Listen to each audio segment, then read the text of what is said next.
आइए बच्चों conditional probability पर एक क्वेश्चन सॉल्व करते हैं। देखिए क्वेश्चन है a black and white die are rolled.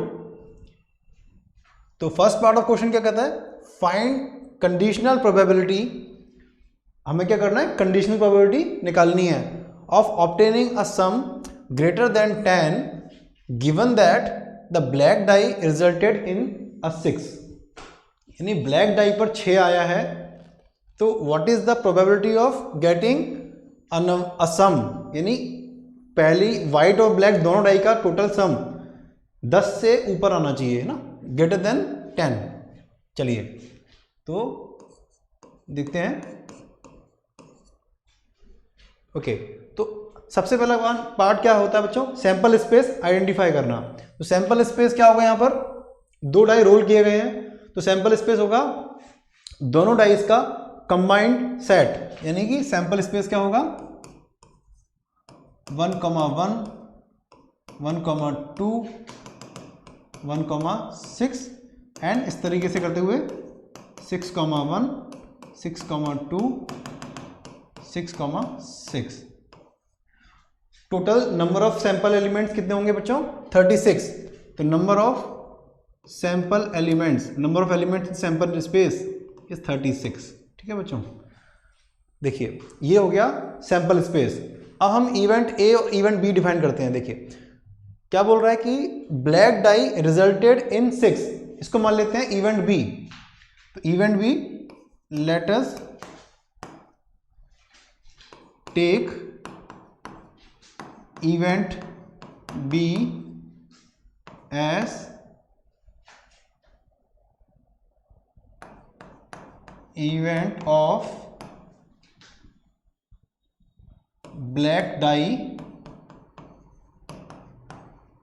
Resulting in a 6।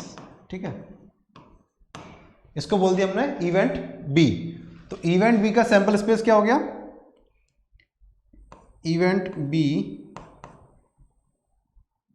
देखिए जब इवेंट बी में क्या है, ब्लैक डाई रिजल्टेड इन 6, यानी कि ब्लैक डाई को हमेशा 6 लेके आना है। तो वाइट डाई क्या आ सकता है 1,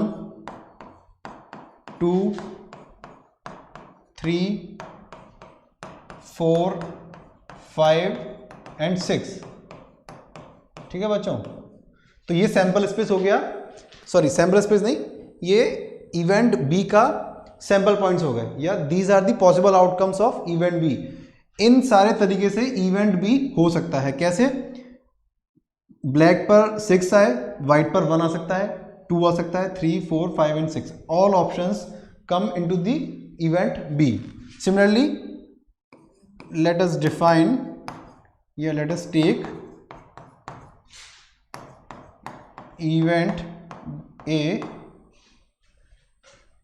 as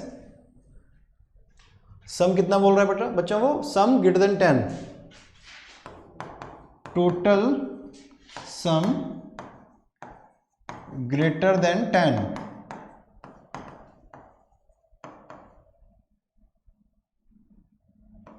ग्रेटर देन 10, तो इसको बोलते हैं इवेंट ए। तो इवेंट ए में क्या आ सकते हैं, देखो सैंपल पॉइंट लिखते हैं हम इवेंट ए के। इवेंट ए में हमें चाहिए ऐसे सारे कॉम्बिनेशंस जिनमें दोनों डाइस का सम 10 से ज़्यादा। 10 से ज़्यादा मतलब क्या हो गया, 11 हो गया या 12 हो गया। अब देखिए 11 कैसे आ सकता है, यहाँ देखते हैं। 11 कैसे आएगा सम, 11 सम आएगा यदि पहले डाई पे आए 6 और सेकंड पे आए 5, या फिर पहले पर आए 5 और सेकंड पे आए 6। इसके अलावा और कोई कॉम्बिनेशन पॉसिबल नहीं है 11 लाने के लिए।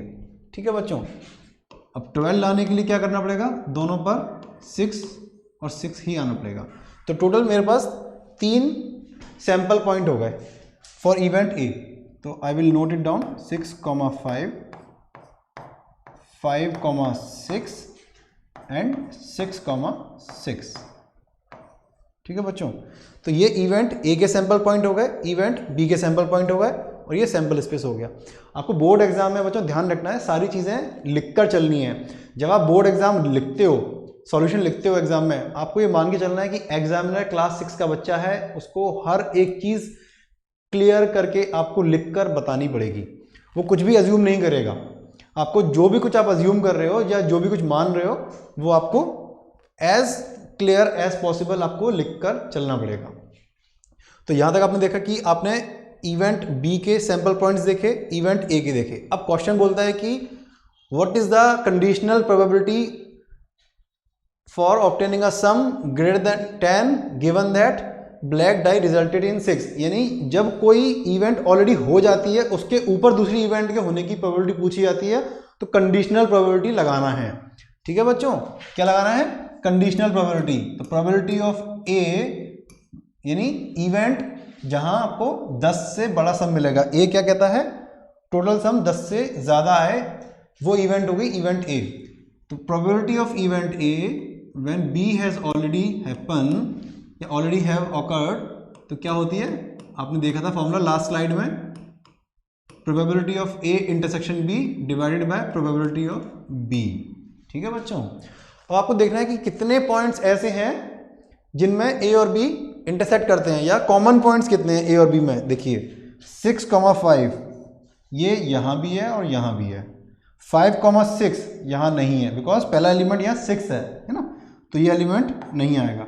6,6 ये है, यस ये है। तो there are total 2 common points. तो number of probability of A intersection B को मैं लिख सकता हूँ number of A intersection B divided by number of total sample space.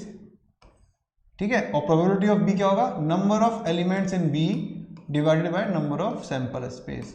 अब number of sample space numerator और डिनोमिनेटर दोनों में आ रहा है, इसको मैं हटा सकता हूं। तो I can directly write number of A intersection B divided by number of B. ठीक है बच्चों, ये क्या देगा मुझे? Conditional probability of event A in case event B already happen. तो number of A intersection B बच्चों यहाँ कितना है, ये आप लिख देंगे एग्जाम में ना। Since number of A intersection B is, मैं लिख देता हूँ, since number of A intersection B is equal to 2 and number of B is equal to, कितने नंबर ऑफ बी? 1 2 3 4 5 6। ठीक है, इसलिए ये क्या हो गया? 2/6 यानी 1/3। This is the required probability for part A. ठीक है, इसको हटा के बच्चों हम पार्ट बी सॉल्व करेंगे। आइए बच्चों पार्ट बी सॉल्व करते हैं क्वेश्चन का। देख लीजिए क्वेश्चन क्या कहता है एक बार। Find the conditional probability of obtaining the sum 8 given that white die resulted in a number less than 5। मतलब व्हाइट डाई क्या हो गया है, उस पर 5 से छोटा नंबर आया है, यानी कि 1 2 3 या 4 इनमें से कोई एक नंबर आया है। और हमें क्या पता लगाना है कि what is the probability of sum 8 आना चाहिए। ठीक है, एग्जैक्टली 8 आना चाहिए सम। दोनों डाइस पे जो नंबर्स आए हैं उनका सम 8 आना चाहिए। इसकी प्रोबेबिलिटी क्या होगी यदि उनमें से एक डाई पे ऑलरेडी एक नंबर आया है जो कि लेस देन 5 है। कंडीशनल हो गई, एक कंडीशन दे दी उसने। ठीक है, तो सबसे पहले क्या करते हैं, सैंपल स्पेस आपको ऑलरेडी लिखना बताया था मैंने लास्ट पार्ट ए में, तो उसको लिखने की जरूरत नहीं है आप दोबारा से। ठीक है, मैं इवेंट ए और इवेंट बी डिफाइन करता हूं। तो let event A B defined as क्या?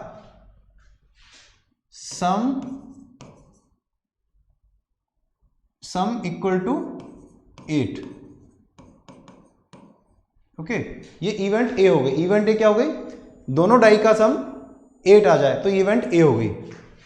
And similarly let us define let event B be defined as क्या इवेंट होगी वो? व्हाइट डाई रिजल्टेड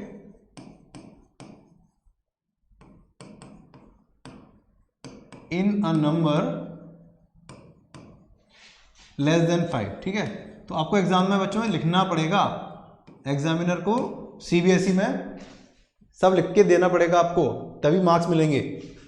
आप पहले इवेंट ए डिफाइन करोगे, फिर इवेंट बी डिफाइन करोगे, फिर कंडीशनल प्रोबेबिलिटी का फॉर्मूला पुट करोगे। क्या होता है? Probability of event A when B has already happen is equal to probability of event A and B together या probability of happening of event A and B both divided by probability of B. ये formula put करोगे आप, this is the fundamental formula of conditional probability. ठीक है जी। इसके बाद आप ये देखोगे कि इवेंट ए के सैंपल पॉइंट्स क्या क्या हैं, फिर आप देखोगे इवेंट बी के सैंपल पॉइंट्स क्या है। तो इवेंट ए में क्या क्या आएगा, देखिए इवेंट ए के अंदर कौन कौन से सैंपल पॉइंट्स होंगे। इवेंट ए में डिफाइन किया है कि सम इक्वल टू 8 आना चाहिए। तो बच्चों देखो सम इक्वल टू 8 कैसे आएगा, यदि वाइट डाइज है और ये ब्लैक डाई है तो वाइट और ब्लैक पे क्या क्या आ सकता है कि दोनों का सम 8 हो जाए। मान लीजिए वाइट पे आया 6 तो ब्लैक पे आना चाहिए 2, है ना। यदि वाइट पे आया 5 तो ब्लैक पे आना चाहिए 3, यदि यहाँ 4 तो यहाँ 4, यहाँ 3 तो ये 5, यहाँ 2 तो ये 6। इसके अलावा there is no other combination जिनके सम 8 हो जाए। ठीक है, यदि मान लीजिए मैं यहाँ 1 लिखता हूँ तो यहाँ मुझे 7 रिक्वायर्ड होगा और डाइस पर 7 नहीं होता है। ठीक है बच्चों, डाइस पर 7 नहीं होता है, इसलिए मैक्सिमम पॉसिबल कॉम्बिनेशन यही होंगे 1 2 3 4 5। इनको हम लिखेंगे एज सैंपल पॉइंट। ये लिखना जरूरी है एग्जाम में बच्चों, इसलिए लिख रहा हूं आपके लिए।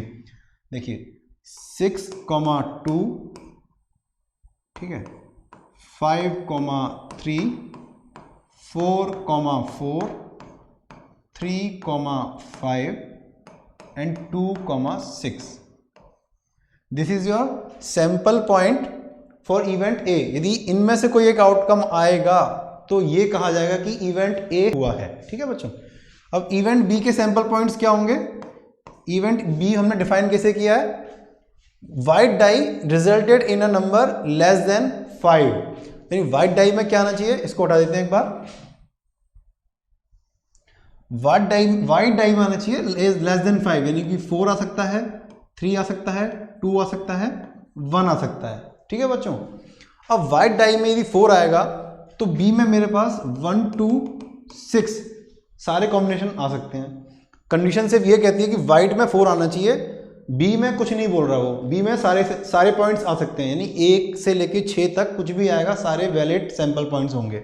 सिमिलरली यदि यहाँ व्हाइट में 3 है उसके करस्पॉन्ड भी बी में 1 से लेके, बी नहीं ब्लैक एक्चुअली ना, इसको बी बोल दिया ब्लैक, तो ब्लैक डाई में 1 से 6 तक कुछ भी आ सकता है। सिमिलरली यहाँ भी और 1 के साथ भी, तो ये सारे कॉम्बिनेशन बन जाएंगे आपके। ठीक है बच्चों, ये देखिए यदि वाइट डाई में आएगा 4 तो ब्लैक में आ सकता है 1 2 3 4 5 6 कुछ भी। तो टोटल केसेस कितने बन गए यहाँ पर, 6 केसेस बन गए ना, 6 केसेस यहाँ। और ये कितने बन गए, ये भी 6 और ये भी 6 एंड 6, टोटल 24 केसेस बन गए मेरे पास, जिनमें क्या हो सकता है कि व्हाइट डाई में लेस देन 5 नंबर आ जाएगा। तो बच्चों इन सारे सैंपल पॉइंट्स को लिखना है मुझे, तो मैं क्या कर सकता हूँ, देखिए 4, ठीक है, (1), 4,2, फिर डॉट लगा के आप एग्जाम में भी ऐसे लिख सकते हैं 4,6। इट्स फेयर एनफ, आप इस तरीके से एग्जाम में लिख सकते हो। 3,1, 3,2, उसके बाद डॉट डॉट करके 3,6, ठीक है। लास्ट में यहाँ डॉट करके आप लिखोगे 1,1, 1,2, 1,6, ठीक है जी। और इसके साथ में आप क्या लिखोगे, number of elements in A is equal to how much, 1 2 3 4 5।